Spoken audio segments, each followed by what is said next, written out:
But listen, thank you for coming. Thank you for having me. Because I'm a nobody.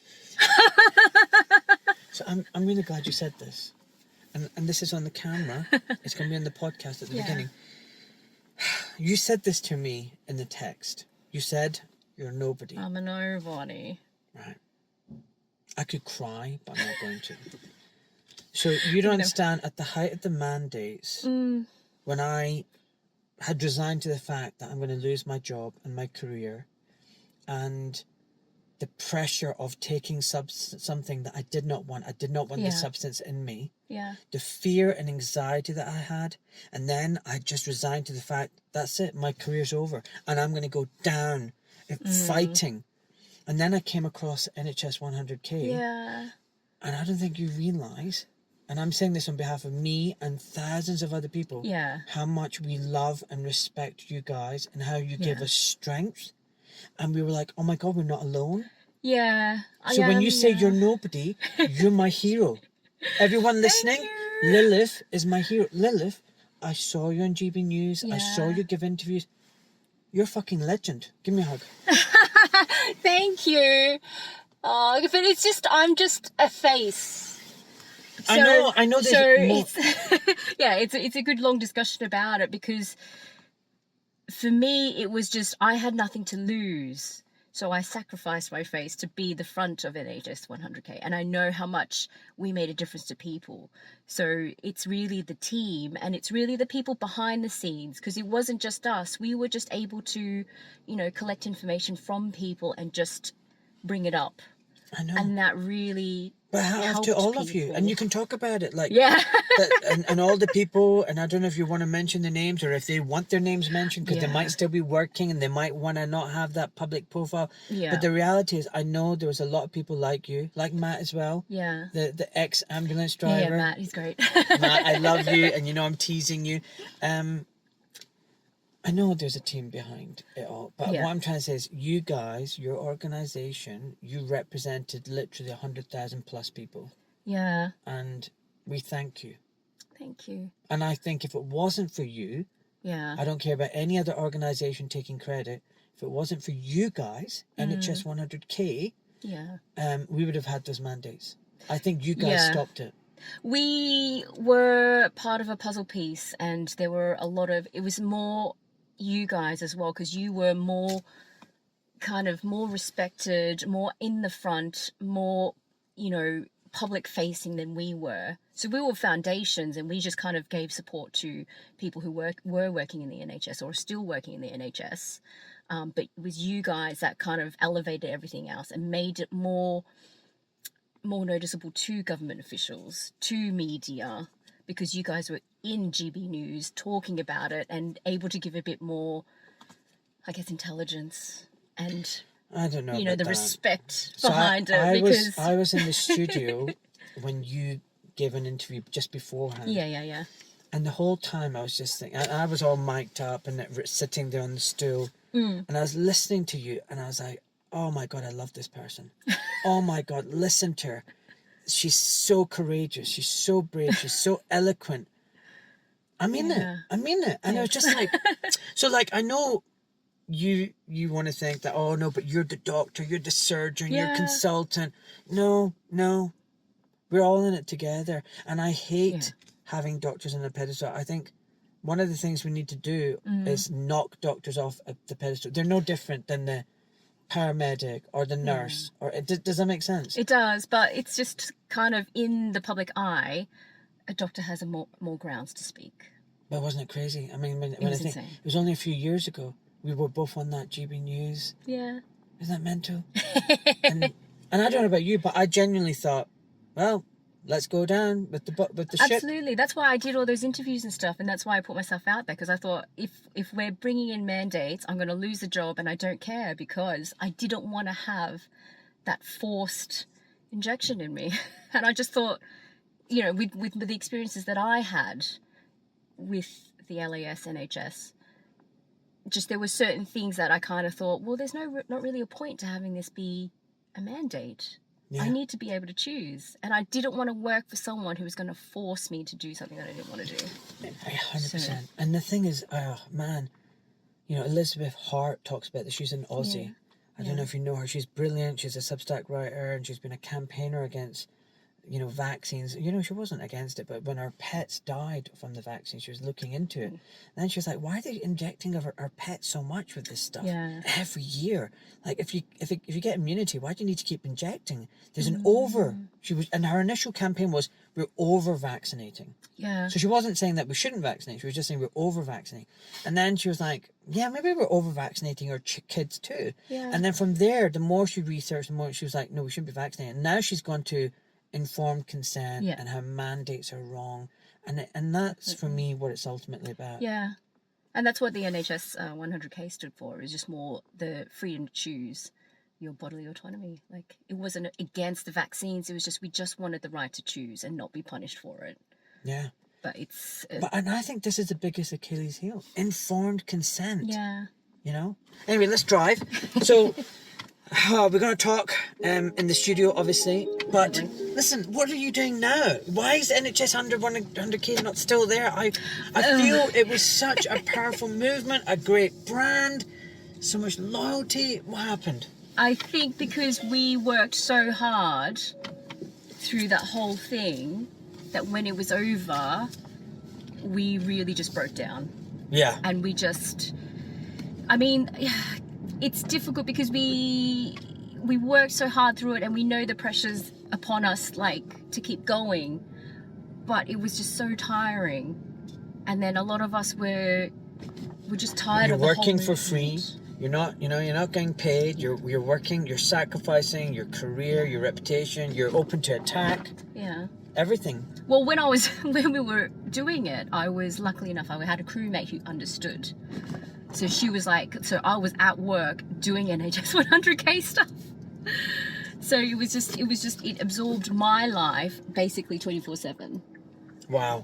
So, and we did have, me and one of the other girls, we had a couple of nights where we were up all night getting signatures, getting everything ready to send off to politicians and all that stuff. And we were getting campaigns together. And we did take... It took up a lot of our time, and then you get attacked within your own movement, and that doesn't help. You know, I was called a shill, controlled opposition, all this stuff, and it's just like, I'm just here to do the best that I can, and then, you know, you get harassed of, why aren't you doing more, why aren't you doing this? And it's like, well, we're only doing what we can do, we are just people in the end. Like, and we know that there are a lot of issues, but there are already groups formed to deal and campaign with these certain issues, so we were trying to promote them and get people to go over to them. We were just more focused on the mandates, but I think everyone just wanted us to do a bit more. Well, I think the mandates and the informed consent is actually huge, and I think even now to this day it's pivotal. Because it still can happen. It can still happen, and it still is happening. There are still places where they're mandating it, and you know, they could easily roll it back. And it's almost like it's accepted in the psyche of the population. Oh yeah, well, when the government tells us, well, we need to do it, we need to roll. No, informed consent, bodily autonomy, and your choice. No government should be able to choose that. And the problem is, there's things like in the Human Rights Act where they go, oh yeah, you got freedom of speech, you got freedom of choice. But what people don't realise is that same Freedom Act that grants you this freedom, which I don't think they have the right to grant, because this is our inalienable rights. No one has the ability or the power to give or withdraw these rights. These are ours. We don't even have the right to give away our inalienable rights. They just are. But the thing is, these human right acts, you know, they grant with one hand and take away with the other. So, for example, they could say, oh, you're allowed to have freedom of expression and freedom of speech, but clause blah blah blah 10b, if it goes against public health or the greater good, well, you can't have it. And that's the danger that we still live under, that these mandates can get rolled out anytime again. 100%. And you know, I don't know if you knew, but there's a something passed in I think the European Court of Human Rights or something, where it said doctors are now liable, you know, if they gave the COVID shot, they should have sought informed consent from the patient. And, you know, no one did. No one who had the jab had informed consent. No. But that's what we were pushing for during the whole vaccination process. There were teams who were going out, talking to people who were getting vaccinated, saying informed consent, giving out leaflets to say, is it informed consent? But, you know, during that time, it was so difficult for everyone because everyone had this, you know, media-led, fear-fueled propaganda that this thing was more dangerous than anyone had ever met before. Exactly. And it's difficult because when you're pushed up against that, you make choices, and I think people are just dealing with that choice, and a lot of people are regretting getting jabbed. Yeah, I think so. And well, other people I are don't just know. blissfully unaware, and some people are just moving on. So it's difficult.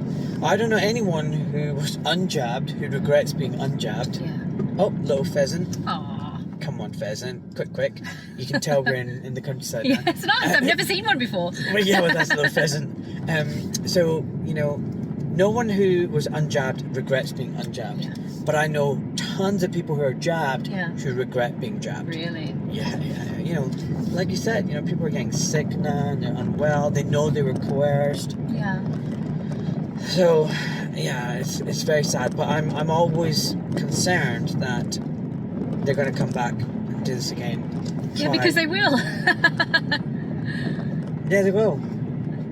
Because there's always some looming disease that's out there. And then, as you said, it's always that public interest, isn't it? For the greater good that they can always use against us. Yep. So did you see that little pheasant crossing the road? Yeah. I remember reading Danny, the Champion of the World, and there were his dad used to get these pheasants and poach right in the woods. Yeah. And I was like, what is a pheasant? I didn't have a clue what a pheasant is. And the writer, Roald Dahl, actually lived in this area. Oh, nice. And where I was back in Glasgow was this post-industrial wasteland in 1980. There was nothing like this. And who would have thought that when I grow up, my kids would grow up in an area like this and go, oh, look, Daddy, there's a pheasant in real life. Because I was a kid, I didn't even know what they looked like. I was like I couldn't even imagine what it was. I was like, wow, this is amazing. Pheasants, deer, muntjac, whatever. So, yeah. It's nice. It is nice. You know, I lived in London for a bit and I loved London, but it was too much. It was too intense. It is. And it's for a certain type of person, I guess. Definitely not for a family. I wouldn't see anyone raising a family quite well there. It's just so difficult. It's concrete, it's EMS, 5G towers. Wow, yeah. There's a lot of 5G towers.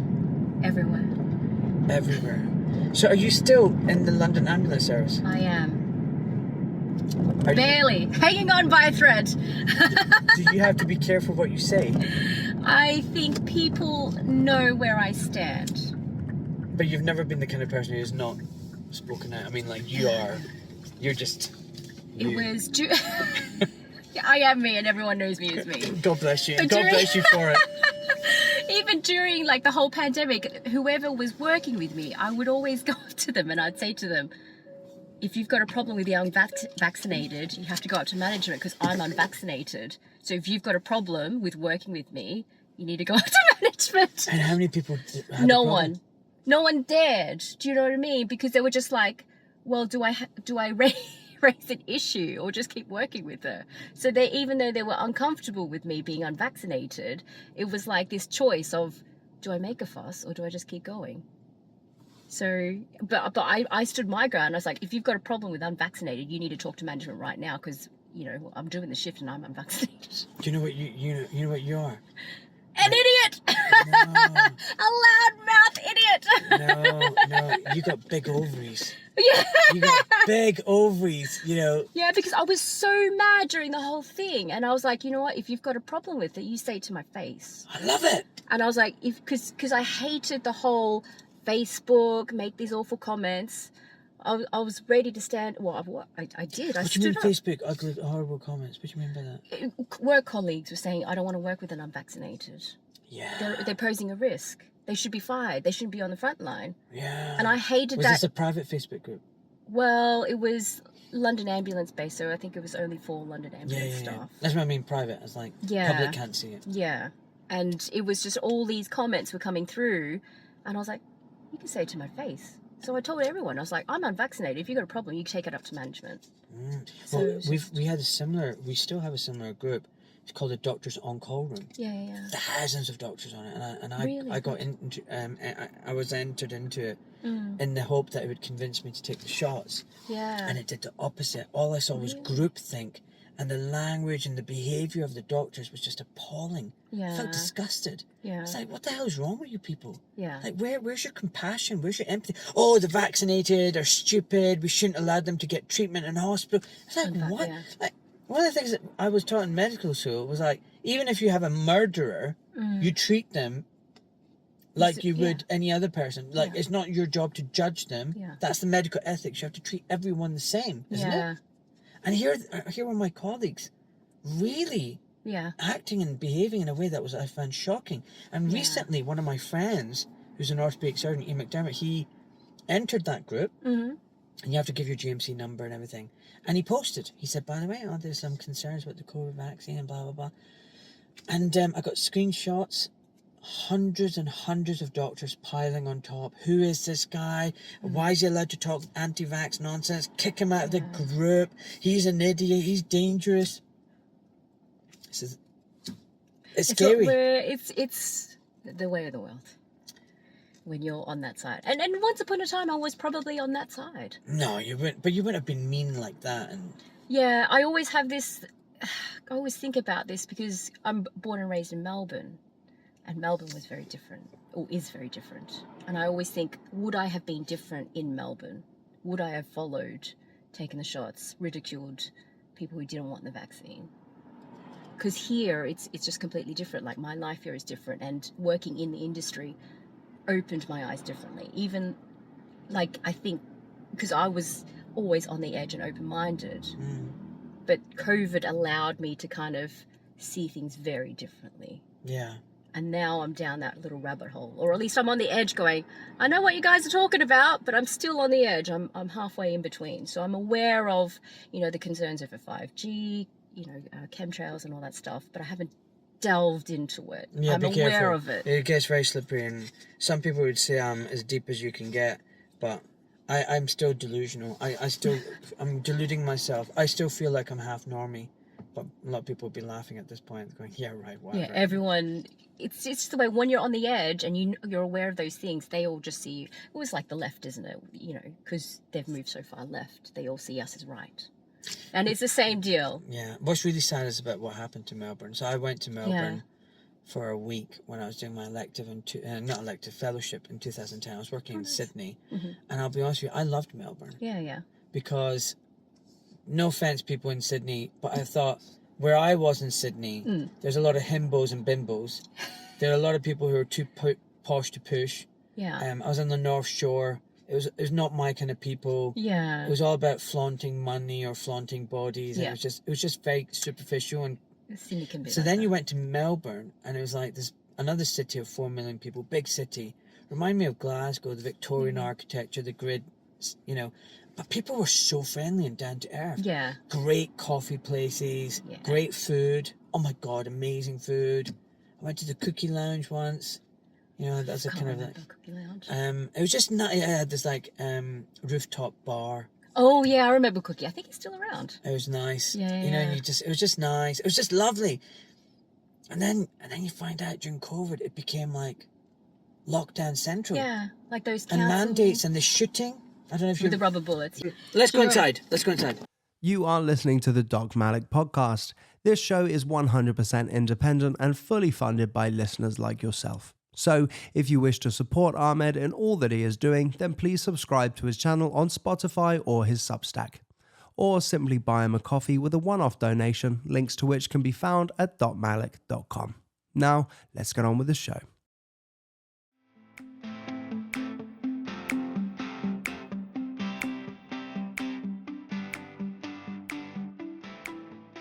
So yeah, you're talking about kids being honest. I kid you not, it was hilarious. So my son was saying to me, Dad, I like the fact you've got a beard. Otherwise you look like a bowling ball. A round, shiny, brown bowling ball. And I was like... And he said that to your face. Said that to my face. Anyway, I love it. You were saying something about one of your colleagues, Yeah. ankle. She was chasing her dog, fell down a hill, broke her ankle.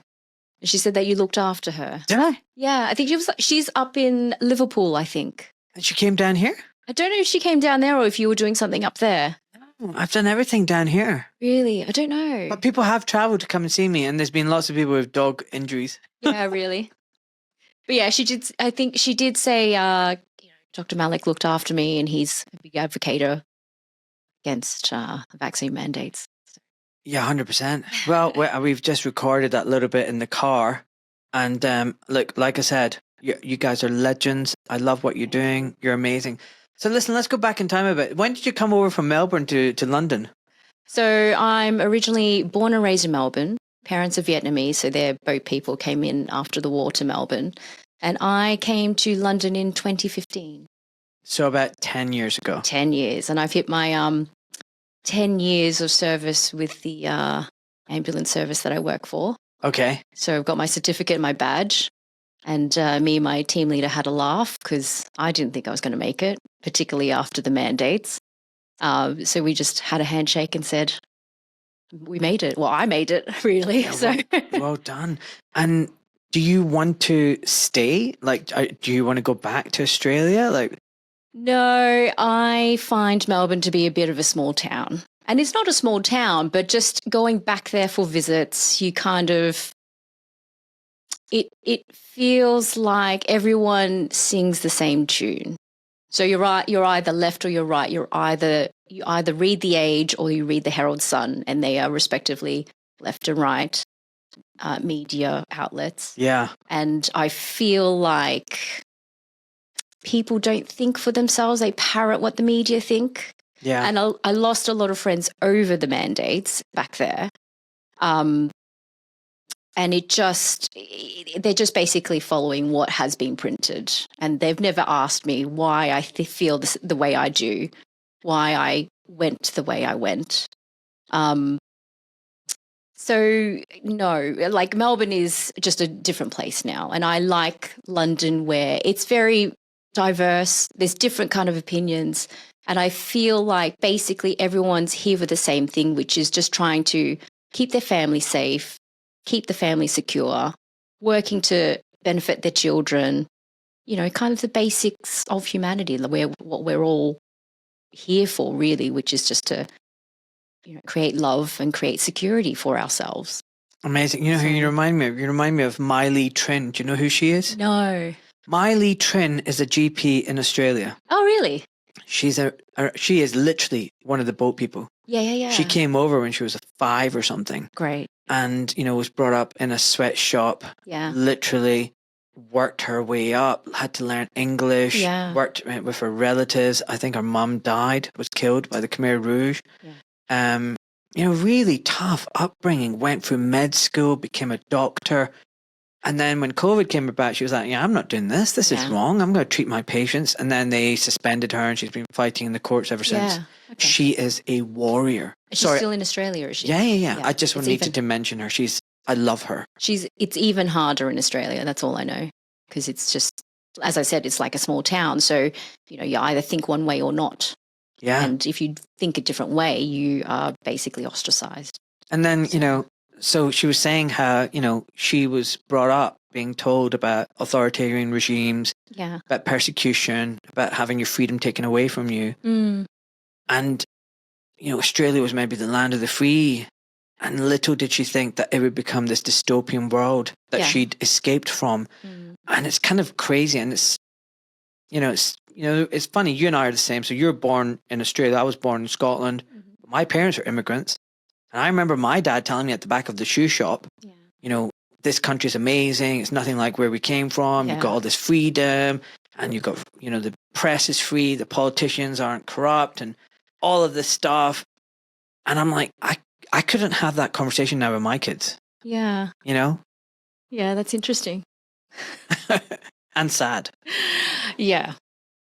But anyway, so you've been here for 10 years. Mm.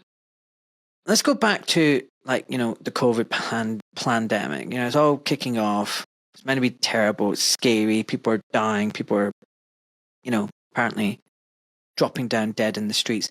You're working as a paramedic in London. Yes. What did you see with your eyes and hear with your ears? What was the reality of the situation? It was difficult because everyone who worked in the service has their own different experiences. Yeah. And, you know, there are work colleagues of mine who, you know, were for vaccine mandates and who experienced a lot of COVID deaths, etc. But my path was just so different. It was kind of just an eye-opening experience where there were a lot of contradictions that occurred. A friend of mine, Ray, he's written a book called COVIDgate, where I've submitted a bit of an excerpt in there to outline my experiences of COVID as a paramedic. And it was just, you know, the first thing was basically having these bulletins to work to us employees to say, look out for travellers from these certain countries.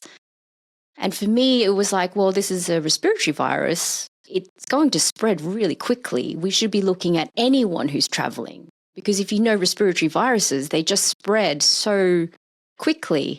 And I just thought, well, we shouldn't be just looking at these certain countries. We should be looking at anyone who's travelling, because it just spreads so quickly on an aeroplane and travel.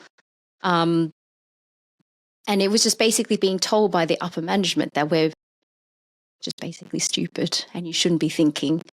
And then there was just so much that was happening.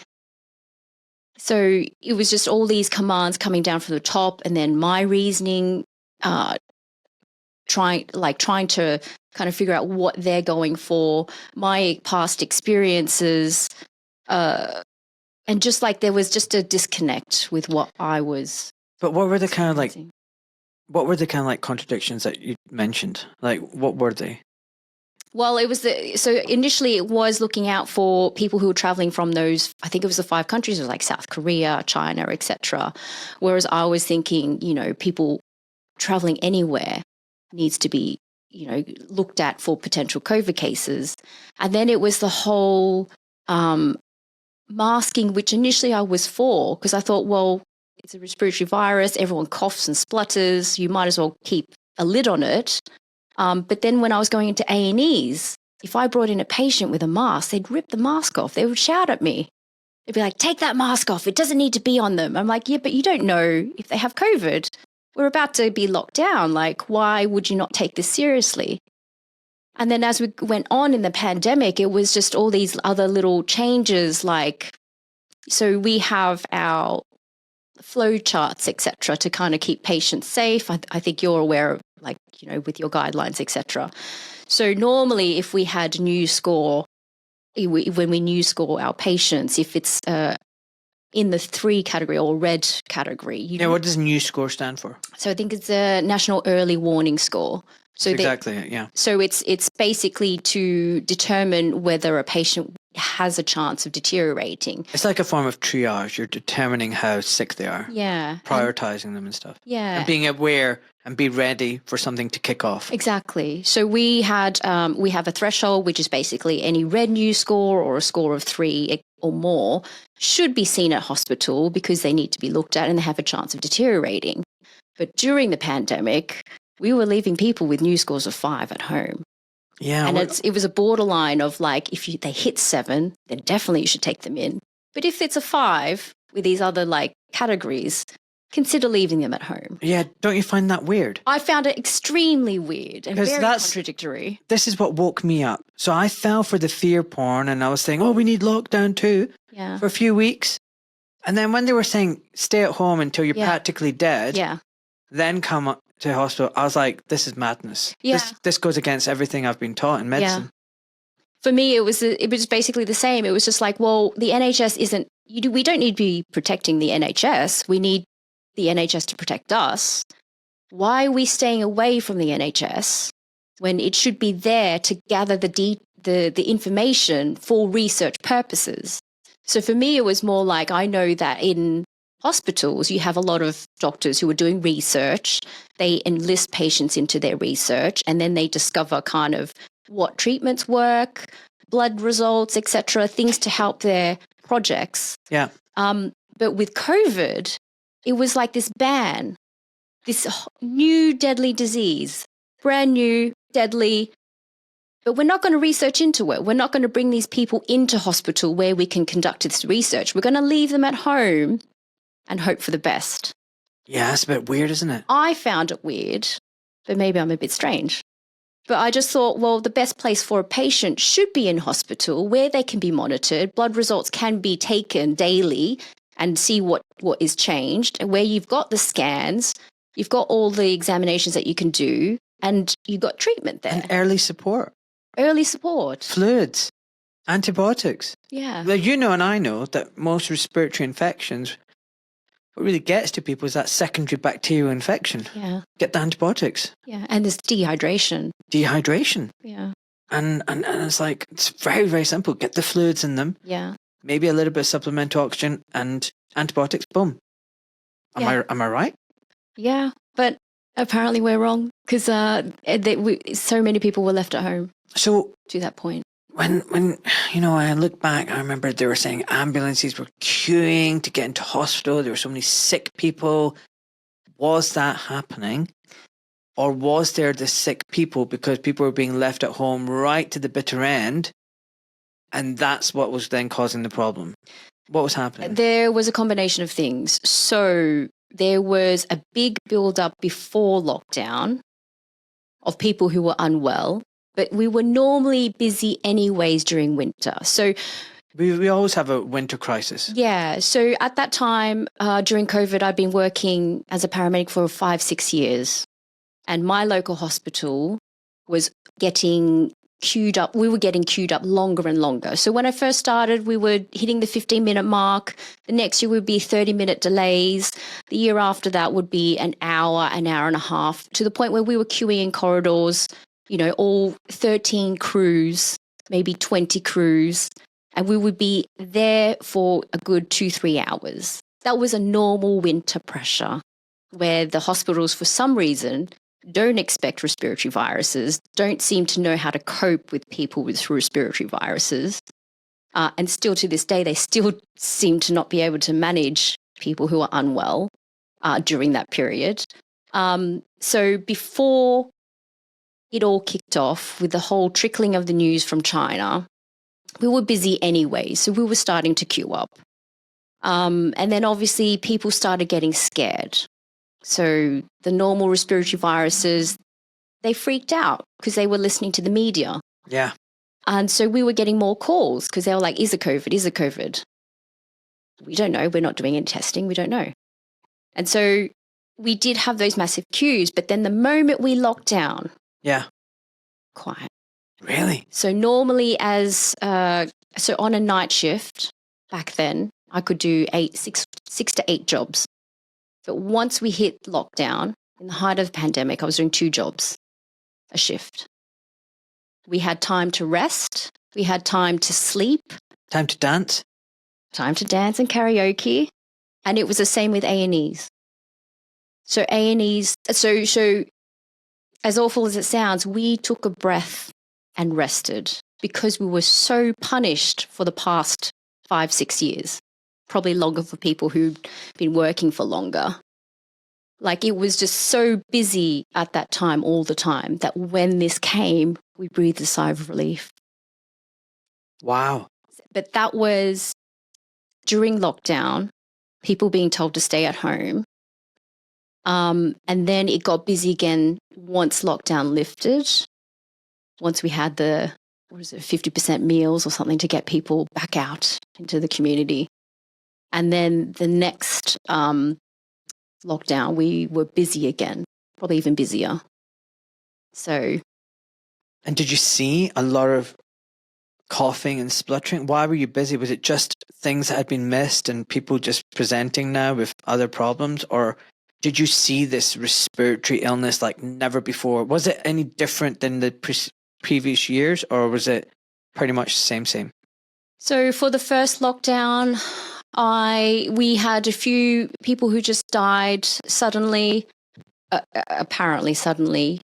But I mean, it wasn't anything different. There wasn't any clues to any coughing or spluttering. They had comorbidities. They were dehydrated, like they had diabetes. They were like quite unwell. Second lockdown was more people were scared. So they had their normal respiratory viruses, thought it was COVID, would call us because they had fear of dying. Right. So we were busy in that aspect. But you clinically, you didn't see anything. For me personally, we did have a few people who had that whole happy hypoxia thing where they had low oxygen saturations, but they were still conscious and with it and were able to tell us quite clearly what was happening. So there was those kind of abnormalities. But then with COVID, it started to morph. You no longer had those glass nodules found on chest x-rays. It was just this blanket fever, cough, all that normal infective kind of symptoms. So it was like this brief moment where COVID was clearly defined. Yeah. And then it became a blur into a normal respiratory virus. So I had something in January 2020. Mm-hmm. But I don't know what it was. I honestly, I'm not sure if it was 5G. I'm not sure if it's radiation poisoning. I'm not sure if it's some artificial viral clone. I don't know if it was some gain of function virus. I just don't know. I don't know. But I had something. Yeah. I know I had something. Mm-hmm. This is even before code was announced. It was looking back. I was like, oh yeah, I had that dry barking cough, and I had the loss of sense of smell and taste, and that pounding headache and fever, and and I'd never had anything like it before. But I'm open to it being something. I don't know what it was. So when people say to me that, oh, I don't even believe there was anything. No, I think there was something. It was something. I just don't know what it was. Yeah, because I remember that in October, before it all kicked off, a lot of my classmates, because I do kickboxing, they came down quite heavily with something. So normally they're quite fit and well, but they were taken out by some respiratory virus where they were coughing for quite a long time afterwards. Their recovery was a bit longer. So potentially there was, something in the midst back in October. I worked with a work colleague who had this cough that, that extended 3-week plus cough. And her cough was so bad that our patients were asking her if she was all right. And obviously we've got, sickness policies. She didn't want to trigger it. Obviously she's come to work still better than before, but still unwell. And I've caught what she's had. And then obviously with everyone who's ever had COVID or something similar to COVID, I had to travel. So I traveled and then became unwell. And I spent most of my time in bed at my friend's place in Amsterdam. When was this? This was January, I think 2020? Yeah. Same time as me. Yeah. We got the same thing. We probably did. But it was rough, wasn't it? Yeah, I was just out of it. I had a fever. I just rested. Yeah. That's what I mean. Like normally I have a sniffle and I get on with it, but this was... It knocked you out. It knocked me out. I had a fever and I was just oh. Just flat. Yeah, flat. Like I had no energy. Yeah. Just going up the stairs was exhausting. Yeah. Yeah. So, but I didn't have the whole loss of smell, anything like that. The loss of smell I had was the next year. And that was only like a 3-day cold where I couldn't smell a marshmallow, which I was very sad about. Oh. I was like, I can't smell this marshmallow. I can't taste it either. So I must have COVID. But obviously, if I had COVID back in 2020, then 2021, I just recovered a lot quicker. So. Okay. So then, all right. And this whole time, like, you're just like a normal person. You're not down any rabbit hole. You're not an anti-vaxxer. You're not a conspiracy theorist. You're just a normal person. Just getting on with your life. Yeah. Yeah. I'm more open to ideas, so I'd like to listen to things, but not as much as I do these days. So I mentioned that I used to live in Melbourne. I think Melbourne does have a big anti-vax culture. And does it? It does. Great. So great.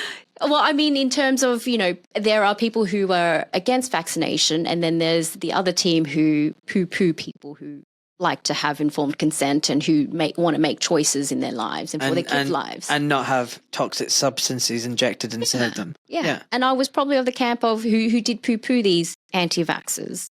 But that was just the way it was. It was the media presentation. I was grown up and taught to be left. Believed everything the media was printing. But now that I look back, I'm like, you know what? Like, I think we should have a choice and we should be able to make those choices without the punishments that come around with it. Because I know in Australia you do get punished, you get, your education revoked, etc. Like there's a lot of push to be vaccinated before you enter public schools. So a lot of people who choose to vaccinate or unvaccinate their kids choose to homeschool as well, which is probably the best considering how institutionalized education is. Yeah, I mean, has your experience changed, like your views about the media and about the government and about vaccines? Like, are you still the way you were, or have you? No. Just a lot of the freedom movement, how they say that you wake the sheep up, and I was one of those sheep who got woken up. So you don't want a flu shot, a bivalent, covalent, whatever? Well, before working here in London, I never had the flu shot anyways, but going into working in London, I took the flu shot once because I thought that was the right thing to do, but I was so sick that year. That was the same as me. Yeah. And I got hay fever after that. Did you? Yeah, I've had hay fever ever since. Really? One freaking time I took the flu shot. Yeah. And I've never felt so rough. Yeah. I was like, I'd rather take my chances with the flu than have this goddamn shot again. Yeah. So the next year they offered it to me again, and I said no because I triggered off my absence policy. So I was in for a formal review for being sick, and I thought, no, I just felt awful with it. Let's just see how I go with my natural immunity, see if I can fight off these coughs and colds. And I'm still getting seasonal coughs and colds, but that's probably related more to my diet, my poor diet. You got poor diet? I don't eat enough greens.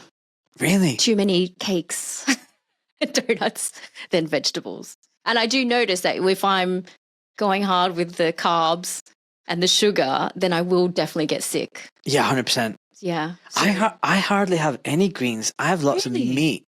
Yeah. But it's fresh, wholesome meat. And I have some veg, don't get me wrong. But I don't have fresh. I try and eat seasonally. So right now there's a lot of root vegetables. Yeah. So I'll be having sweet potatoes and we've got a turnip waiting to be cooked. We've got so it'll be stuff like that, carrots, cabbage. And then as the weather gets better, I'll get salad. I feel like eating salad. Yeah. But mainstay of diet is meat.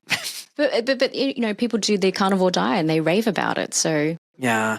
And when I have carbs, especially processed sugar, no, not good for me. Yeah. Yeah. I know it's not good for me, but I like the taste and I pay for it. So right. Okay. So listen, you're doing your work. Mm-hmm.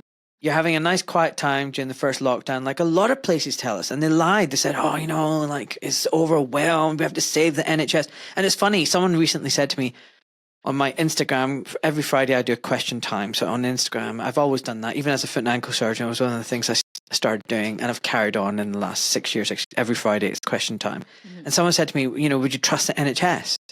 And I said, I wouldn't trust anything that's an entity and not a human being. Mm-hmm. The NHS is not someone that I can go and shake hands with. Yeah. It's a blob. Yeah. It's you don't trust the blob. You trust ideally individuals and people you literally eyeball, physically see, shake hands with, connect with, feel their energy. I mean, I believe in all that stuff now, and that's who you trust. You don't trust an entity. So where was I? So let's go back. The NHS, wasn't being overwhelmed. There was some things happening, but probably because of the fear and the protocols and the guidelines that were being given, which were just nonsensical. We know that masking doesn't work. Lockdowns don't work. Social distancing is just nonsense. Mm-hmm. When did you start becoming an activist? Because ultimately, look, that's what happened. You became an activist. Yeah. What happened? When was that switch flipped? Yeah. So I know frontline, we weren't busy. I think in the wards, they had a totally different experience. And for us on the frontline as well, we were trying to fight for our patients because those symptoms that they were saying with COVID were so generic for any infection. So we were taking old people in with urine infections, but because they had a fever, they were being put into COVID wards, etc. And I was trying my hardest to fight for them to keep them out of the COVID wards because it wasn't COVID. Everyone's being funneled in. Anyone, there were people who were placed in COVID wards who were clearly not COVID, people with vulnerabilities, etc. these are stories that I hear from members of the NHS 100K. But from my personal experience as well, like there were people who were clearly not COVID, but because they met that criteria of fever and etc., they would just be put under the COVID umbrella. Wow. And that's dangerous. Not because one, not only are you just inflating the numbers of people so-called with COVID, but you're giving inappropriate care then. You're instead of recognizing that person's got a UTI, needs fluid, needs antibiotics, you're now just concentrating on something completely different. Yeah, but that was when we weren't able to test for them. It was just a generic kind of, let's just cover ourselves and make sure it's not COVID by putting them into the COVID wards. But I don't believe in the test. The test is... There's stories about the test as well that I have. Like what do you mean? I spoke to a police officer who their team had to test and he didn't put it up his nostrils at all. He just put it straight back in and it came back positive. Oh, well, there you go. Yeah. So it was just interesting. And, that I'm sure a lot of people have. Well, I mean, it was online. Like people would be dipping it in pineapple juice and whatever, and it would come back positive. Or dipping in water and it'd be like, what the hell? Yeah, all the kids were dipping it in a juice box just to have everyone off. Yeah. So, I mean, there's a flaw there that was never addressed. Yeah, well, it was overcycled. It's testing for what? We don't know. It's just complete garbage. It was garbage test. Yeah, but it made people feel safe. But that is what it is. But it also reinforced the idea that there was a deadly pandemic. Yeah. When there wasn't. Anyway, back to... What made you switch? So it was lockdowns. So lockdowns extended for more. So when Boris Johnson made the announcement that we're going to lock down, I knew we were going to be locked down for a longer time than the 3 weeks that he was saying. How did you know? Because it's just impossible to lock down for 3 weeks. And 2 weeks. Remember, it was 2 weeks to flatten. Was it 2 weeks? 2 weeks to flatten the curve. Yeah. Well, whatever time he said, I was like, no, we're going to be locked down for a good 2 years because that's just what I felt was the timeline before we got everything under control.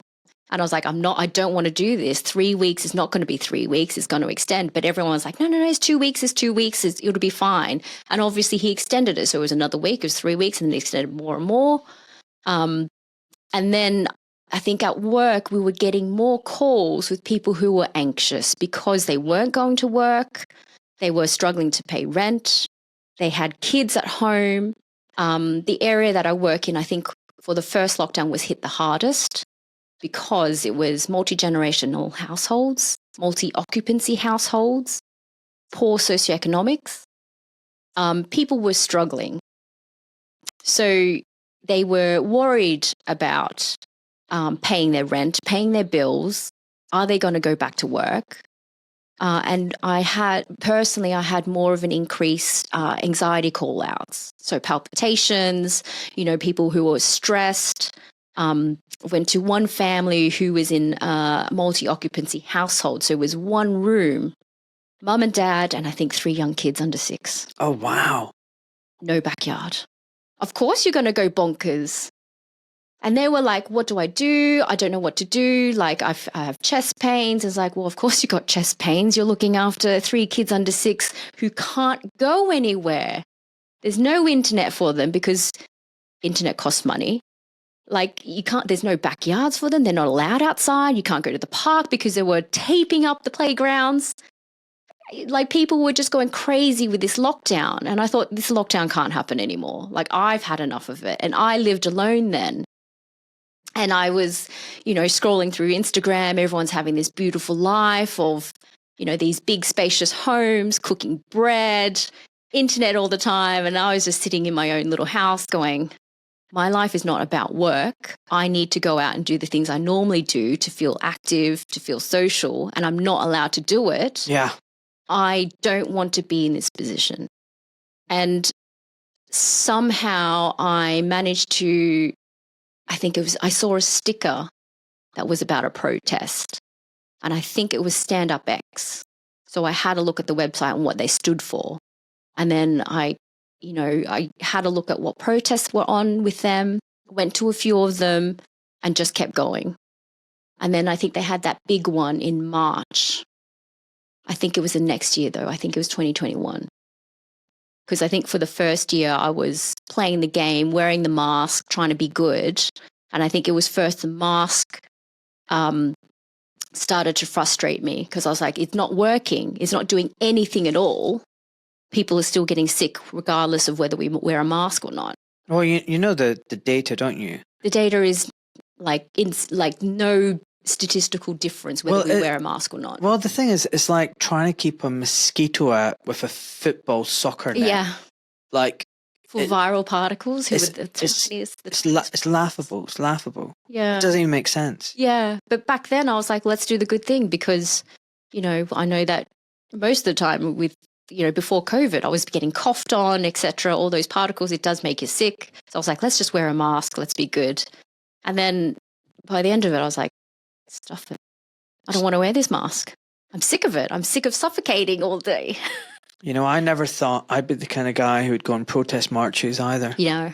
And here I was. Yeah. I was like, here I am. Wow. Yeah. Centre of London protesting, holding a placard. Never thought I was going to be that kind of guy. Yeah.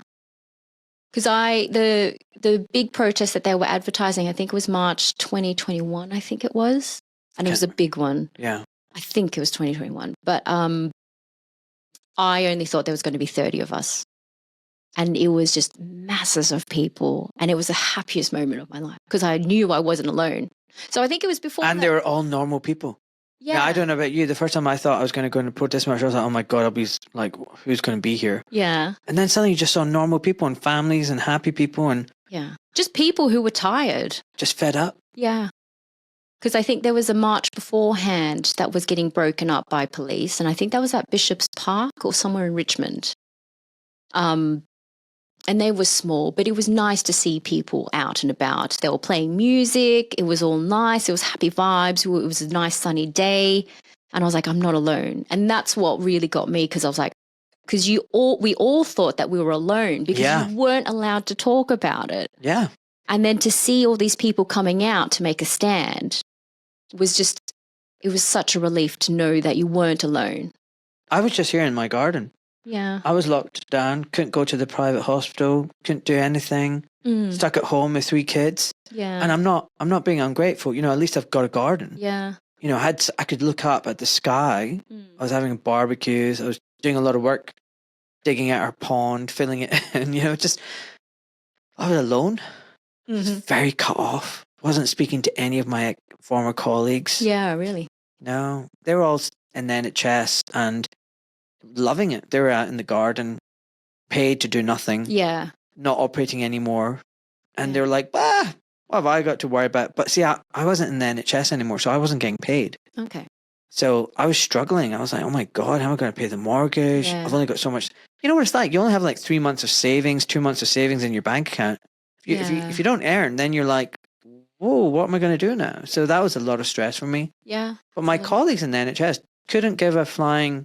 So I found that the people who had government jobs or got furlough, they were like, yeah, great, at home, chilling.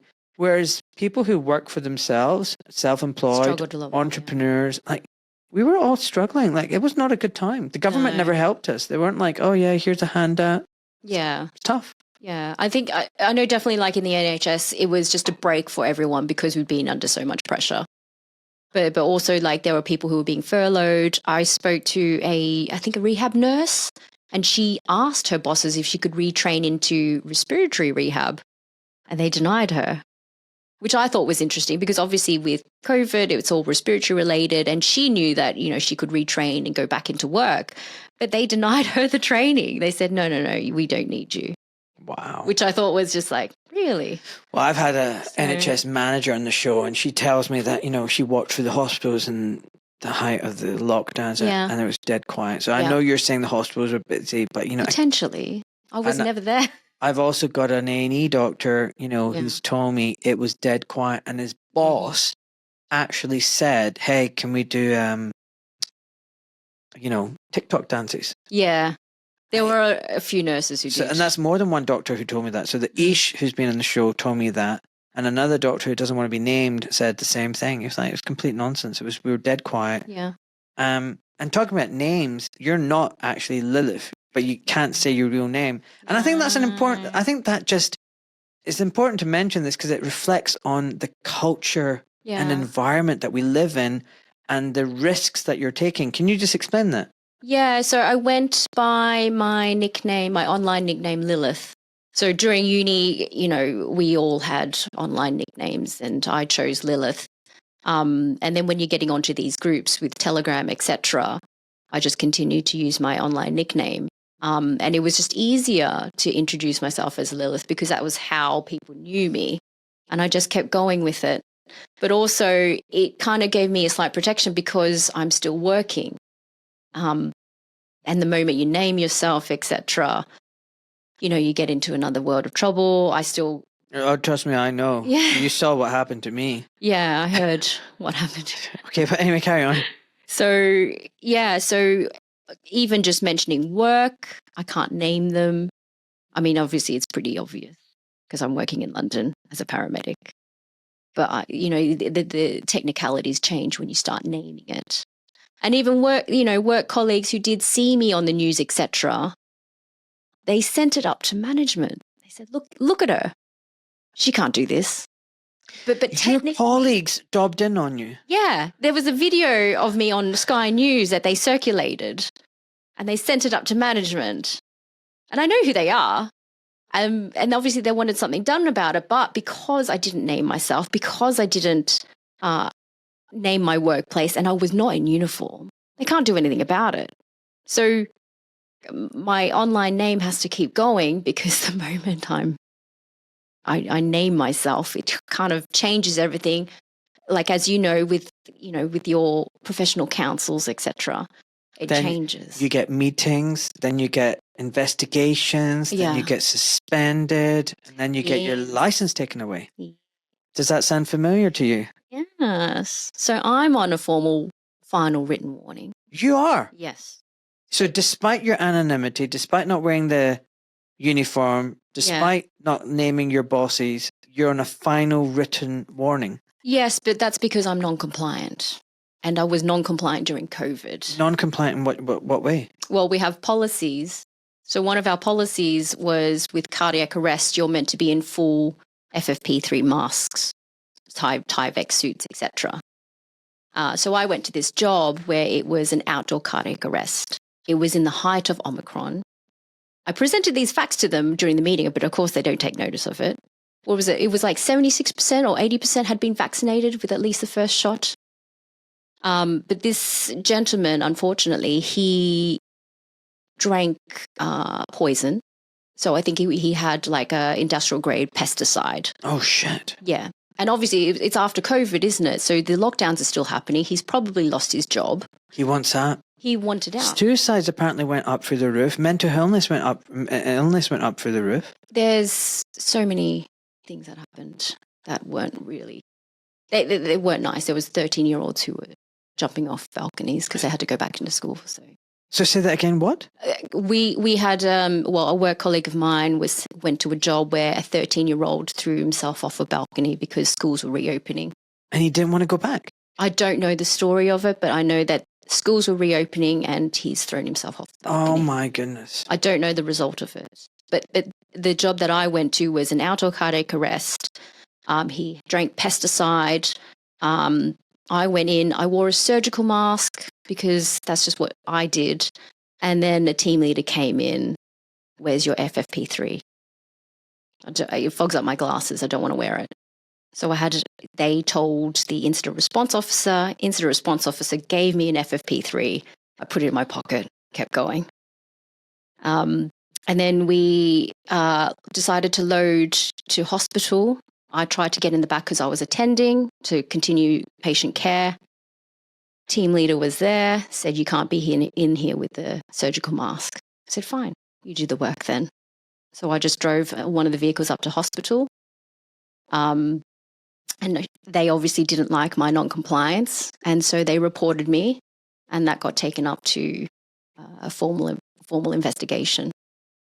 And obviously I'm found to be breaking policy, which is a no-no. So I had my first formal written warning.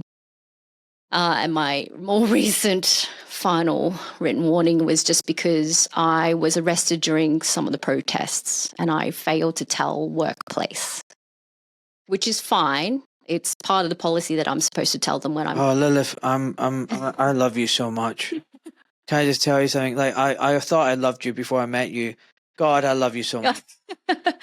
Oh, thanks. But You're the walking, talking, do not comply.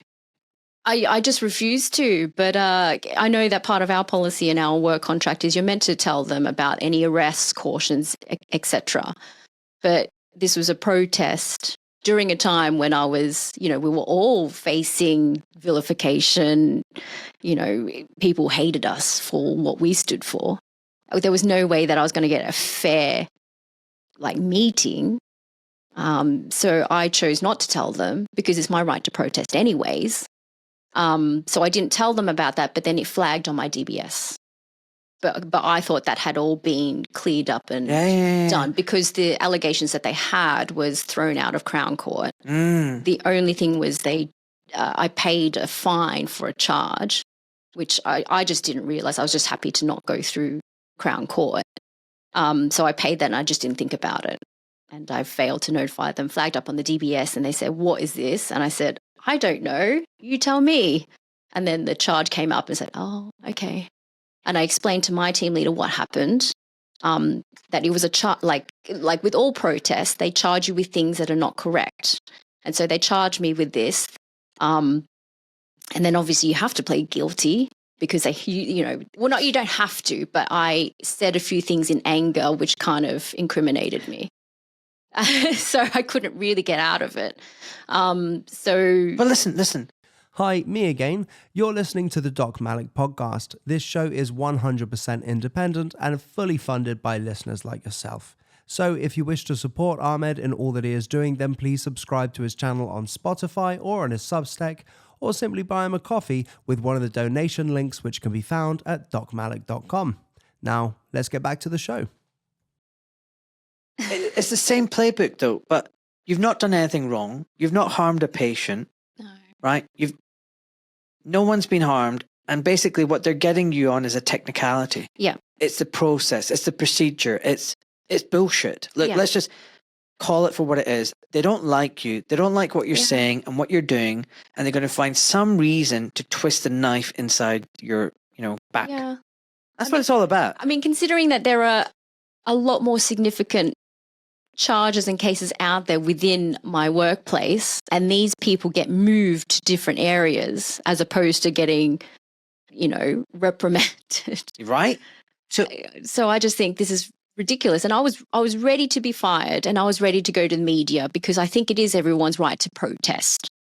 So, and it has nothing to do with work. I wasn't saying things against the vaccine at work, but I was advocating for patients who felt harmed by the vaccines. So I was advocating for them. I was reporting through the yellow card scheme with the MHRA. So I was more advocating for them, and I was in a position to do so. But it wasn't like I was saying, don't take the shot. I was more like, well, consider it. But listen. But you don't have to. Listen, look. Instead of being reprimanded and being given a written final warning, you should have been given a medal and honoured, right? So you're protesting, which is, every human being should do that now because, if something wrong is happening and you're seeing something wrong, you should speak up and do something about it. It's a fact that not enough people are bothered that we're in the shit show that we're in. So one, you got off your backside and you're protesting because you've seen a wrong and you're trying to defend the right, right? So that in itself, you're a good egg for doing that. And then what are you doing? You're speaking up for people who've been injured by the vaccine. You're defending medical ethics. You're defending informed consent. You're highlighting a medical problem. That's another great thing, and then, you get charged and taken by the police and bogus crap. Yeah. And you know what? You stand by the courage of your convictions and you got integrity. Yeah. Another reason why they should say, well done, Lilith. But instead, they give you a written warning. Frack off. Yeah. Actually, no, fuck off is what I would say to that. Yeah. Absolute bullshit. But you know what? It's not any different in medicine. There's a doctor who bloody sexually assaults a patient and gets suspended for 3 months or 6 months or whatever, and is back at work. Yeah. But Dr. Sam White says, do you know what? I don't want to give this toxic injection. I think it's dangerous. The pandemic was this and blah, blah, blah. And he is now struck off. Struck off. Struck off, is he? Right. So what I'm trying to say is like, it's bullshit. It's the same in my service. There's like a sexual misconduct and they still come back. Right. And then I've got my right to protest in my private life and I'm on a final written warning. There you go. But it's just, I don't have anything to lose, so I can do a lot more than most other people. Why have you got nothing to lose? Well, I don't have family, I don't have connections, I don't have ties. I can be sacrificed, if that makes sense. You got a mortgage? Well, now I do, but back then I didn't. What happens if you like what if you couldn't do this job? What would you do? There's always a way out. I always think that there's another path for you, regardless of what you choose. So I disagree. You think? Yeah, I think things work out. No, I disagree with what you just said a while ago. You just said what was it? You had nothing to lose? I have nothing to lose. I've got no ties, no commitments. That's what I disagree with. Yeah. No, I disagree with you. I think what you're trying to tell me is that basically you have a mindset of when you see something wrong, you will call it out rather than live the lie. Yeah. No matter what price will come. Yeah. And whatever they throw at you, it's all right because you know that you can pick yourself up and make it work. Yeah. And they can take your job away and they can take your money away and they can take your, titles away. But you're like, it's all right. Yeah. I'm confident and comfortable in myself. I will face the unknown and I will make it work. Yeah, 100%. I would rather have what you're integrity. Saying. My integrity is more important to me, and I think my work colleagues know that. They always tell me that, they don't have to agree with me, but they like the fact that I stick to my guns. Right. I stick to my principles. And I get that quite regularly now. Right, because I'm going to ask you a question. I think you're going to prove my point. Uh-oh. Right.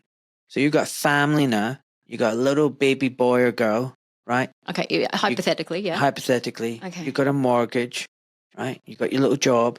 And this happens all over again. Are you going to shut up and stay quiet? Or are you going to do what you did and you're going to tell your son, this is what you need to do in life. And I'm setting an example for you. And you're going to pick yourself up again and you're going to speak the truth. Are you just going to be quiet and just go along? Or are you going to do the right thing? So it's so hard because I know having a family changes things and you start becoming more protective. But isn't that protecting your son? Yeah, but I think that's why a lot of people don't stand up for themselves because they still want their kids to be part of society. My kids are part of society. I'm doing everything because of them. Yeah. So it's hard to say. I'd like to think that I would still stand up and put myself out there.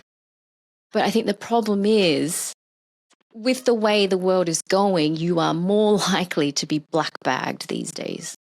Yeah. Or at least we're heading that way, and that's my concern about censorship, etc. I don't think you would change. I think you. I would like to think that I would still be black-bagged during the night because I don't think that I could live with myself if I didn't stick to what I believed in, and I think that's probably a lot of my issues. Or at least the trouble that comes towards me is that I am unwilling to fold. And my team leader tells me that because so the more recent thing is giving over my data to a third-party company. And I refuse to do it. And he said, like, just do it because we don't want you in trouble because you're almost past your, the October 25 is when my final written warning ends. And he said, just sign up, just give your data. And I had a look at it just to appease him. And I just said, no, I can't do it. I can't give my information to this third party when I can go direct to the source. So it's basically about a driving license check. You can go straight to the DVLA, get a share code. We've done it for the past 10 years that I've been here. But now upper management want to change that. They want to hire this third party company, make it more automated. But in return, you have to forfeit your information. And I'm very particular about my data privacy. I want to keep it as close to me as I can because I don't want my data out there. And that's going to get harder as we get into AI, etc. But it's just, I just can't break that principle of signing up to them. This is what I'm telling you. That's what the person that you are. You know, my wife from day one saved me in her phone as, trouble. I kid you not. Yeah. So I'm on her phone as trouble. Yeah. She's never had anything other. It's not hubby, not husband, not Ahmed, not any trouble. Yeah. Because that's me. Yeah. It takes one to know one. Excellent. You're trouble too. Yes. You should it's be good trouble. Yeah, you should be proud of it. I mean, we need more people like this. Yes, we definitely do. It's good. All right. So, okay, you've gone in a few marches now. Mm-hmm. How did you go about collecting a bunch of misfits and troublemakers to create NHS 100K? And was it 100,000 people in the healthcare who hadn't been vaccinated, or did you just pluck that number out, or was it more? Or where did you get that from? Were you able to validate it? I mean, I know these are all questions, but go back to like the group, the core. Who were you? How did you meet? Because honestly, I love all of you guys. I was big on Instagram. I was not a Twitter person, X person, and I would love it when your posts come up, NHS 100K, and I'd be following you and be like, oh my God, they're amazing. It's not just me. So tell me about that story. So I went to a few protests. I found some work colleagues out of the area that I work out of. So I saw some of them going to a protest, and she linked me into an ambulance focus group. And so before the vaccine mandates were ever mentioned, we had an ambulance-specific group who was against everything that was happening, against the whole COVID thing, against lockdowns.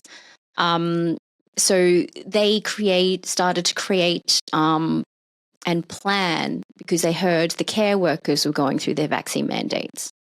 And it was just unfortunate that we just didn't hear it in time, that we couldn't support them because I think they had their mandates come through and a lot of people lost their jobs or at least were forced to be vaccinated. And so that was a fight that we weren't able to help them with because we just didn't hear about it until too late, which is really unfortunate. And so when their mandates came through, we knew that we were going to be next. And a few members started to get together. And I thought, well, I want to make a difference as well. So I joined in with them and we created a little core group. So were you one of the co-founders? There was probably about 7 or 8 of us who basically said we need to do something. That's what I mean. So you're one of the co-founders. Yeah, but I think we had this conversation about imposter syndrome. So I don't think that I'm anybody special. I was just part of this movement. Listen, Lilith, there are thousands of people listening to this podcast right now. Yeah. And I can tell you right now, they think you're an amazing person. They think you're a hero. Yeah. I can tell you right now, everywhere around the world, there will be people listening to this episode going, Lilith, you have no idea. Yeah. And they love you. Yeah. It's good to be able to make that difference for people because it was really a hard time for everyone. And I understand how lonely people felt because I felt the same.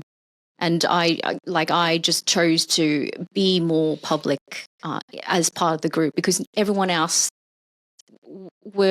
they wanted to keep their privacy. They didn't want to be known, but I was happy to be the scapegoat, the sacrificial lamb, to put myself out there because like I said, I had nothing to lose. I wanted people to stand up and fight for themselves and I wanted to have them be empowered. No, you had everything to lose, but you were willing to lose it. Yeah. That's what you're saying. Yeah. I don't want to hear that you had nothing to lose. No, you were willing to lose it. I was willing to lose everything. God bless you. So, and we should say that, the invitation was out. You suggested that, can I bring some other people as well? And it's not just me. You don't want the limelight because you don't want fame. You don't want limelight.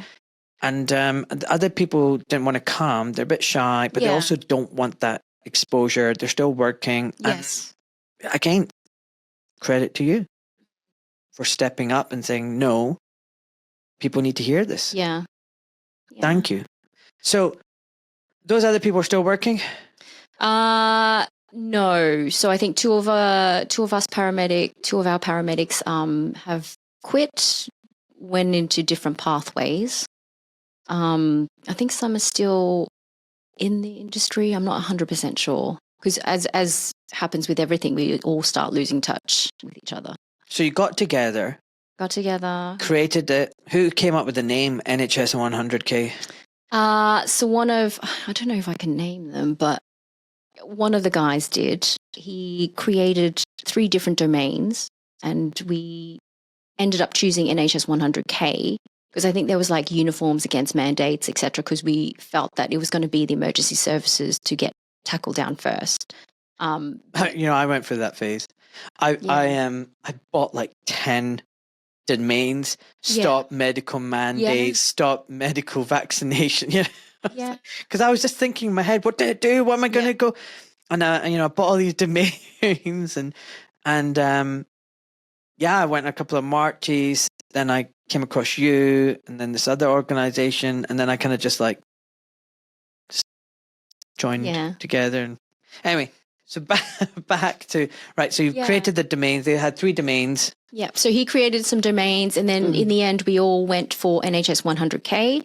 One of the numbers floating about was about 70,000 staff were going to lose their jobs because we were currently counted as unvaccinated. So I think it was about 70,000 to 100,000 of us were likely to lose our jobs. So we went with that domain, and we started to create. We had a lot of input from a lot of people. It was just a lucky set of circumstances that worked out, and worked out for the best, really. So we started to create that. And I think it was just every day there was something happening, and we were just trying to figure out how to defeat it. And I think one of the best things about the NHS is that it is a template all around. So a lot of the policies are a template. And so we worked out how to support people. And we had the workers of England Union, who were the biggest advocates against the vaccine mandates. Yeah, good for them. Yeah, I've had them on my podcast. Yeah, so they were the biggest advocates, and I know people are a bit concerned about the background, etc., but they were the only ones who were willing to make a stand for us. So they helped us with, providing information for us to give out to our members and people who are working in the NHS 100K or working in the NHS. So they were a big help with kind of getting that information out there.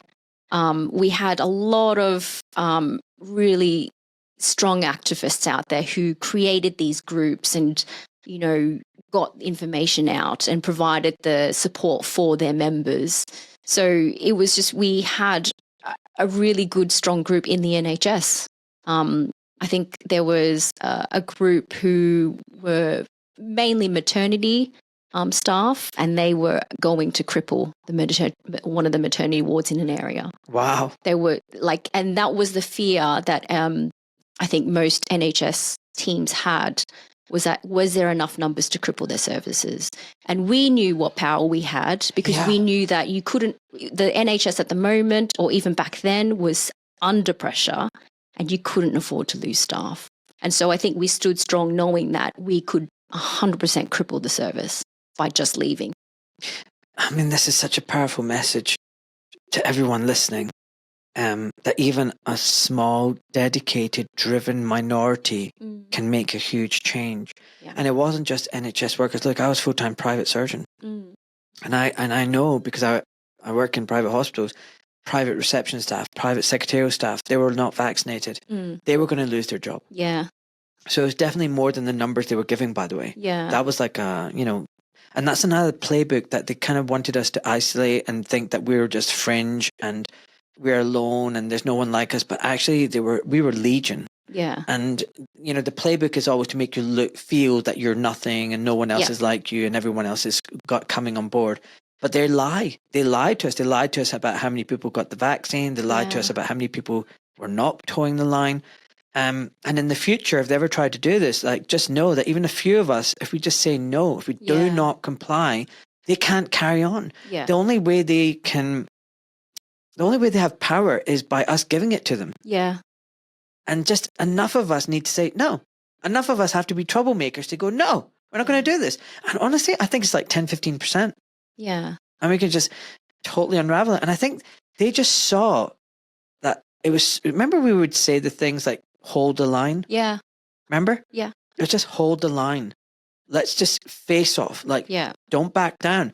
And it was the ultimate game of chicken. And they chickened out. They did, yeah. Didn't they? Yeah. But it was hard for a lot of people because it was just they you know, they had, you know, their fears, losing, you know, jobs, losing They've got a mortgages, rent, etc. mortgage. Yeah, I get and it that. was hard to get them to hold the line. And I understand how, you know, a lot of people may have folded, and I don't blame them at all. Like, at least they stood with us as long as they could. But definitely, like, I think if people realize how much power they have, even if you're just one person, it makes a difference. Because for me, it was like, if I'm not doing it, who is doing it? And that's what made me go out. Yeah. Because if nobody is saying anything, then nobody is saying anything. But if you can be that one person, then at least someone can read your sign and say, actually, why are they standing out there? And then they, you know, the public can approach you, say, why are you standing for this, etc. And you can present your point. But if you're not out there, you're not out there. So. Listen, I couldn't agree more. Like, I don't know if you remember that, if you've ever gone back and watched that GB News interview you gave, and then when I came after that, you know, I recently, it was the anniversary, I reposted it. Mm-hmm. I took the video from YouTube, by the way. Yeah. It was on YouTube, right? It's still up there. I then posted it back on YouTube, and YouTube cancelled it. Really? And took it off. Yeah. And so I'm like, hold on one second. I've actually literally got this video from your channel. I've reposted it. And they wrote to me saying it's misinformation, disinformation. You've got a strike against your channel. It's been downgraded. And I'm like, you could not make this shit up. I'm literally targeted, by the way. Yeah. So there's things that other people will be saying, other big names, and their channels never get affected. Their videos never get taken down. Really? And I just go, boo. Yeah. And boom, it comes down. So I know I'm targeted. Mm-hmm. But anyway, I watched that video and I go, do you know what? I'm so proud of myself. Mm-hmm. I went out, I was defending the NHS and I was a full-time private surgeon. Yeah. Like, where were the other hundreds of thousands of doctors and NHS doctors? And I was talking about informed consent. I was talking about medical ethics. I was like, literally in the whole country, am I like the only doctor who's seeing this? Like, where are all the professors of medical ethics? I mean, what? And then it was the same with like what you were saying. Like, if I don't do this, who's going to do this? Yeah. And that's why people just need to be brave and speak up. And you know what? Since then, like, you know, the way you gave me so much strength, it comforts me that so many people come up to me and go, Ahmed, you know what? When I saw you in GB News, and when I saw you speak up, and when I saw your Instagram channel, you gave me so much strength. And to know that I wasn't alone, I wasn't crazy. So, it makes a difference. We made a difference. Yeah. I think everyone was like doing their own thing. Like, even now, even though people may not have been speaking out publicly through, you know, GB News or, you know, other media outlets, etc. Like, I think the fact that, you know, journals like, I think it's the BMJ or something, they are able to publish articles that are going against the grain about how lockdowns didn't work. I think there are some published articles saying that there are some concerns with the safety of the vaccines. So, you know, people are working in their own different ways. It may not be... Absolutely. Yeah, it may not be out front the way we were doing it, but at least they're able to publish now, which makes a difference. And I think there were a few dissenters within those groups who were against the vaccine mandates. Yeah. So... But there's ways to not comply. Yeah. And you can do it from within the system. You can sabotage it. You can throw sawdust into the machinery. Yeah. Like, not physically, I'm just talking about like symbolically. I'm like, you can disrupt and you can start subverting from within and say, we're not going to comply. This is wrong. We don't believe in this. But don't believe the government narrative. Like, don't go along just because you're scared. No, everyone, even one individual, can make a difference. Yeah. And even if you speak to one other person, the two of you then decide that you're not going to do something. Yeah. That's great. we can all do things like you said, not everybody has to go on TV and sacrifice their career or whatever, but you can't. There are forms of resistance, and we should always resist. I mean, I've just come to the conclusion that governments are just tyranny and have a monopoly of violence against us.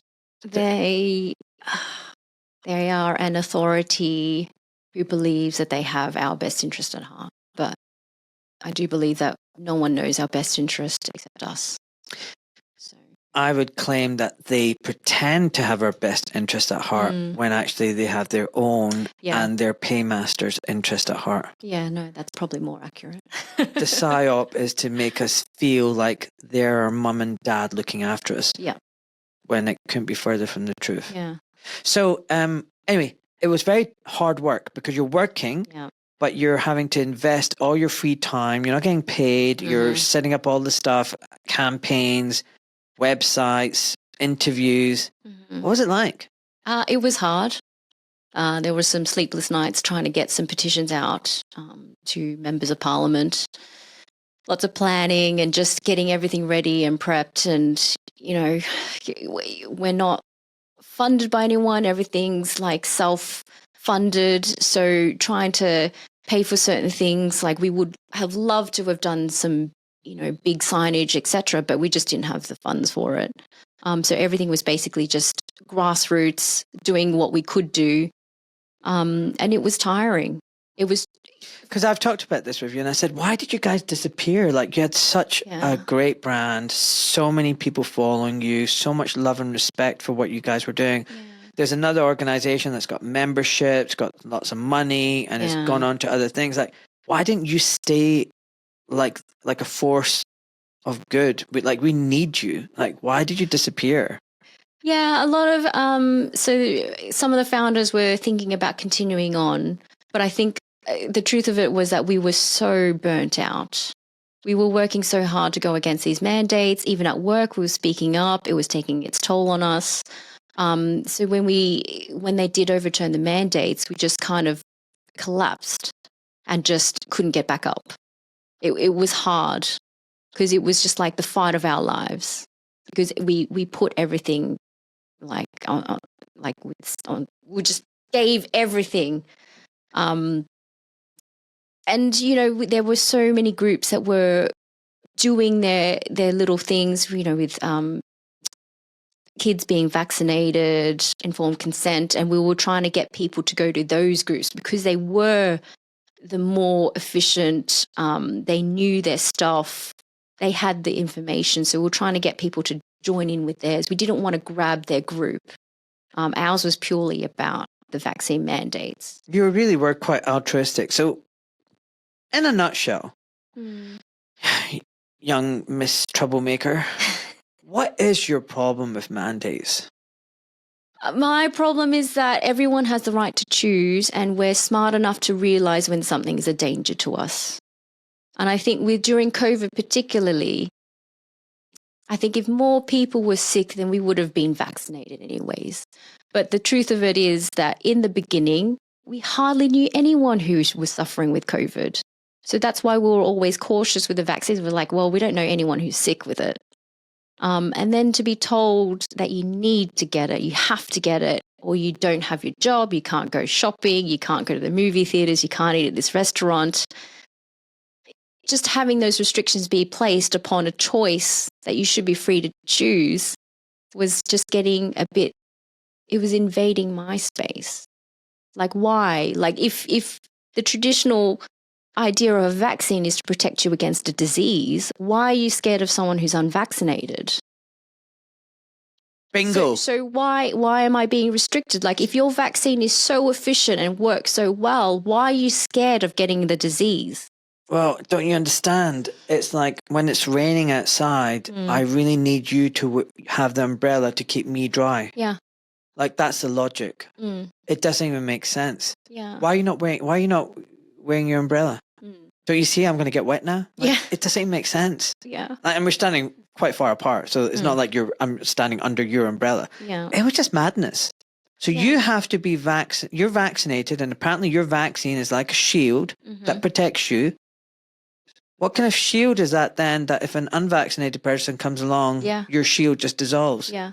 Did it make even any sense to you? It didn't make sense to me. And I hated it. And I think that's why I fought so hard, because I like, this doesn't make any sense at all. Nobody's giving me a good reason for it. They just want us segregated. And I know people... All right, okay. So now we've realised, listen, sorry for interrupting. Don't worry. Now we've realised with hindsight, it wasn't that bad. Okay, that we've got the luxury of now knowing, but at the time we didn't. Like, next time it's really deadly. Everyone's really dying. Don't you think for the greater good, though, you should still be forced to take the shot? No. Why? Because everyone has a choice. And even now, like, I think not growing up, but I mean, studying in a medical field, you're taught not to coerce people, and people are allowed to make the choices that they make. You can have people who smoked all their lives and suffer from COPD and, you know, suffer with the symptoms. You still have to treat them. So it's like, well, you can choose to be vaccinated or not. You know the consequences of being unvaccinated, but regardless of what you've chosen, we're still going to treat you. And we should be treating you because we have the great science of medicine. You even said it yourself. Someone drank industrial pesticide. That's a stupid, daft thing to do.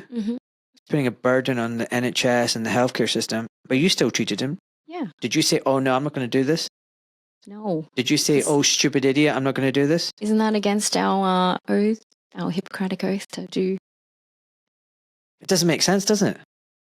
Well, to some people. So. Yeah, I saw a meme somewhere, and it was like the people who, you know, claim, you know, that they accuse certain people of being Nazi. You know, oh, they're like a Nazi, far right, whatever. But at the same time, these same people wanted to force jab us with experimental toxic substances. Yeah. Like, who's the Nazi? Yeah. It was a whole comparison, isn't it? Like, because I know a lot of people in the freedom movement were comparing the segregation that was potentially going to occur with vaccine passports, etc., to Nazi Germany. But you can't do that. You can't compare yourself to what happened in Germany. Isn't that funny? But it was just... Even a way that's respecting what happened to in Germany. Like, you're not saying anything horrible. You're actually saying, look, lest we forget. Yeah. The whole point is, you know, why do we have Remembrance Day and Holocaust Remember? Isn't it so that we remember and we don't repeat the same mistakes? Yeah. So you're remembering and saying, by the way, these things happened in the past. Yeah. This looks awfully like that shit all over again. It was clear segregation happening back then. Medical apartheid. And it was happening during COVID. But you can't compare them. It's not the same. It's not the same. Apparently it's not the same. But it was very similar. Like the fact that, you know, that we were likely going to be not able to go shopping because of a passport that said no. Not allowed to enter society. Restricted. But you can't compare it. But yeah. It is what it is. So now what? Now, what? You know, and another thing, the ambulance service, hasn't it all just been privatized out? Are you even working for the NHS, or are you working for a company that has an NHS logo on it, but it's actually a private contractor? No, so we are working with the NHS, but however, the way it's run, well, I don't know how the way it's run, but it is... You're working for the actual NHS, but do you know what I mean by there's a lot of ambulances out there that paramedics are working for? Private companies, yes. I mean, how big is that now? Well, I think we're still the bigger majority.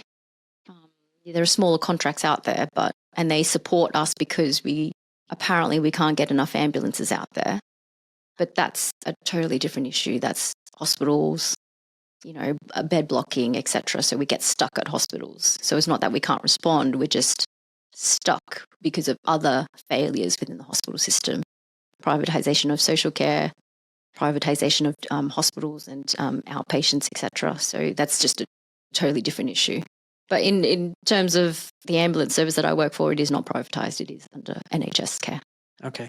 Well, the thing is, you know, I've done talked about NHS corruption with people like Bob Gill. I love Bob Gill. I love Bob Gill. And the thing is, it's all manufactured. If you look at the number of beds per population, it's just gone down over the last 30 years. Yep. We have less beds and our population's gone up. Yes. The number of beds has gone down. Yes. So problem, reaction, solution. Yeah. And the funny thing is, in some respects, I do defend the NHS and I say everything we see is actually being manufactured. All these crises so that they can then exploit it and privatize it. I actually don't believe in a centralized state healthcare system. I think the problem is you get the corruption that we see today. And actually the NHS is just a gravy train where your money, my money, taxpayers' money is used to funnel and give to basically big pharma and corporations. But I don't also believe in big globalist medical companies running the healthcare system either. Actually, what I want is neither. It shouldn't be a choice of that or this. What I would love is local communities with non-profit organizations who run their own services. So we have a local hospital and the whole community pays towards that and it's non-profit. We set the agenda of health. It's not some minister of health. Our money doesn't go to big pharma or consultancy firms. It's like it was actually before 1940. And no one will be left behind. You look after your community. You look after the people who aren't making as much money or are sick. That's what happens in communities. But like we're given this choice between privatization and these big, massive monopolies who will not look after us, insurance companies, big medical hospital groups. They're not our friends. No. But equally, I think there's huge failings in the NHS and the corruption, and I'm not a fan anymore. Yeah, I like the idea of universal healthcare. I think everyone deserves a fighting chance. And I think it's an ideal, that is unfortunately an ideal. I think having it become a reality is difficult, but also there's potentially the mismanagement of things. I think definitely not potentially. But it's like something simple like, the bed's going down. We know our population is increasing. We know that with the numbers, etc. But I'm being told that we don't have enough data. But there is data. You can see that in the apartments that are being built around London. Just behind one of our local hospitals, there's 5 new apartments being built. That's potentially 100 apartments. One person per apartment. It's 500 people. It took my local hospital 10 years to increase the bed space to 33. Within 2 months, it was full. Wow. And that's over 10 years. And in the back of this hospital was 500, potentially 500 flats. And they're saying, oh no, we can't plan for that increase. But it's like, you can see it visually. I don't know what official numbers that you need to pull from whatever government data that you need, but you know that the population is increasing. Yep. So I don't know why you're not planning for these people who will get sick, because it's inevitable that we get sick. It's inevitable that we get old. It's inevitable that we get comorbidities, particularly with the way that we are eating and I think it's a combination lifestyle. of things. I think it's a combination of really incompetence. It's a combination of corruption and premeditation. Like they plan this managed decline so they can justify them bringing in more private healthcare and more of their cronies getting the sweet deals. And, Bob Gill talks about this in his movie NHS Heist, but like you can just quietly nod if you don't want to get into trouble. Like I've worked in the NHS for 25 odd years. The people that get to the positions at the top, the managers and the management class, your colleagues, it's not the best of the best. It's not the best technicians that get there. It's sadly the people who aren't very good technically, are lazy in that respect, want to attend meetings, are political animals, have got career aspirations, and are just not good eggs. Like the really shittiest rise to the top. Like the people who are technically the best, like the best surgeons, the best paramedics, they just quietly get on with the job. Yeah. Am I right? Yes. So, the people up there are compliant. So isn't it funny that the technically best people are not the ones who are managing and leading the service. The people who are leading the service and dictating the direction of travel are the ones that aren't actually the best at their job. They are the people who are compliant. Yeah. Because they can toe the line, and they can be bought, or they can be told what they have to do, what's in the greater good, etc. They don't have to think. It is, like you said, it's just people who want an easy way out, less work for more money. I mean, I'd like to think that there are people out there people up there who do want to make a change. Some, a minority. But it's very difficult because the greater majority of people are there to just get on with the work, with whatever.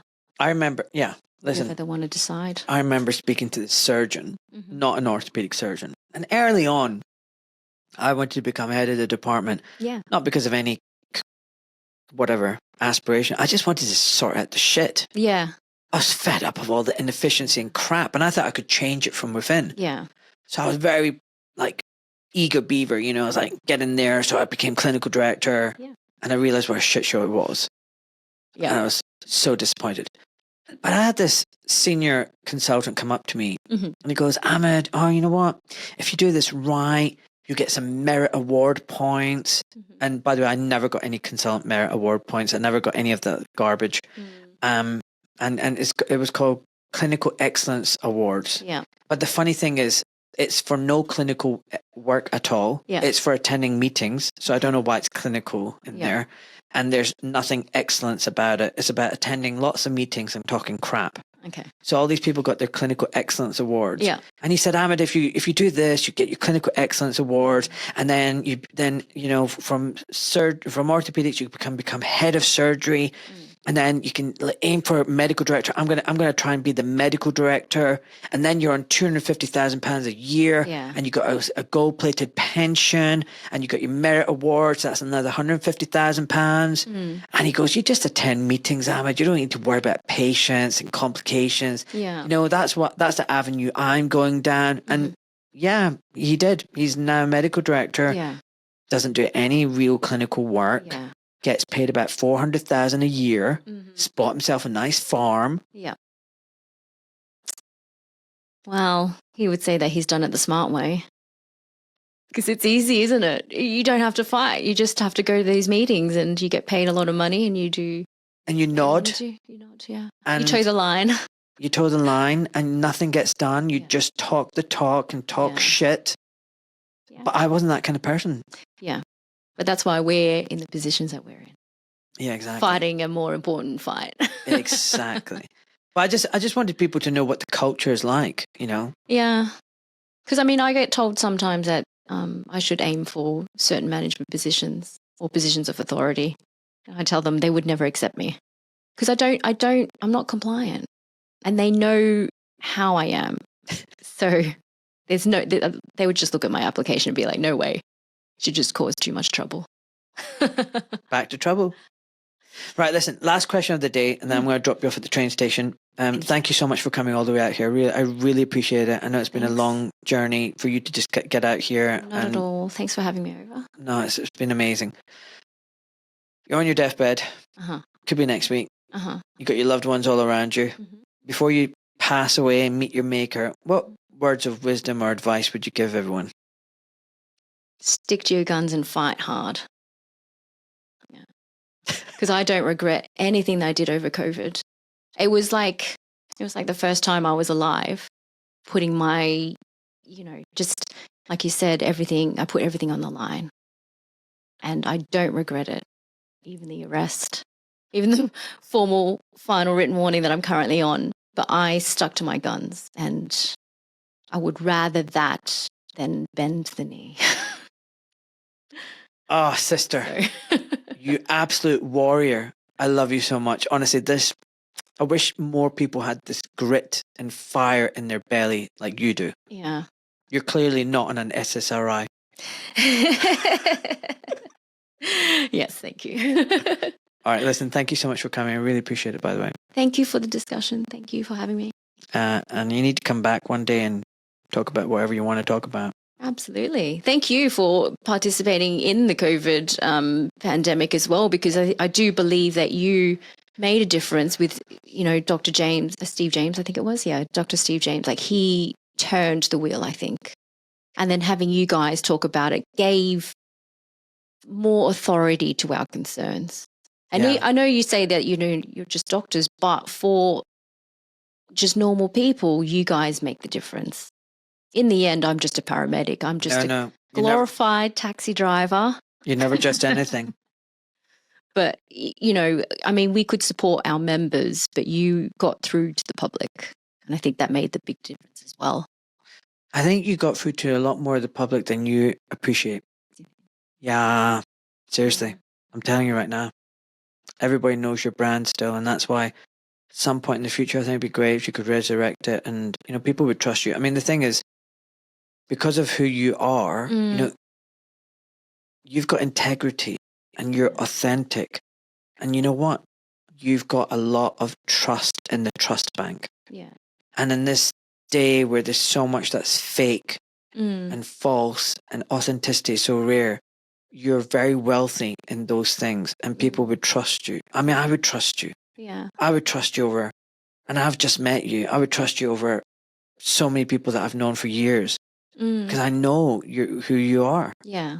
You know what I mean? Well, that's nice to know because, it's just hard, like being someone who's I'm just a person and I just wanted to stand by my own principles. And, it does get difficult kind of knowing that, people are looking up to you because you don't want to make the mistake. You want to, have people be, empowered to do what they want to do. It is a lot of responsibility, but I just hope that people, have the courage to stand up and be empowered and to do what they want to do and to have those discussions because that's the most important thing, to discuss it with people. And that way you can spread the knowledge. What I'm going to do is try and find that interview of you, that you're, the one that you just gave just before me. Yeah. I'm going to try and download it and I'm going to add it to the end of this podcast. So folks, if you're listening and you want to see Lilith in her, full blazing glory, just stay on and hang on and watch that. Okay. All right, Lilith, thank you so much. Thank you very much. Thank you.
I, Ahmed Malik, am a private civilian protected by the Geneva Convention. My Substack, social media posts and podcasts are my personal experiences, observations and opinions. This information is for educational purposes only. Although I am a doctor, I am not your doctor and I am not providing medical or legal advice to you or to the wider public. I am not licensed or registered with the GMC or any other licensing board. The responsibility for the interpretation, due diligence, and use of the information from my Substack and my podcast lies with you, the viewer and/or listener. Please do your research and use your discernment. It is not my intention to harass, intimidate, offend, defame, conspire, blackmail, coerce, or cause anxiety, alarm, or distress to any man or woman, and the information presented here is done so with peaceful and honourable intentions.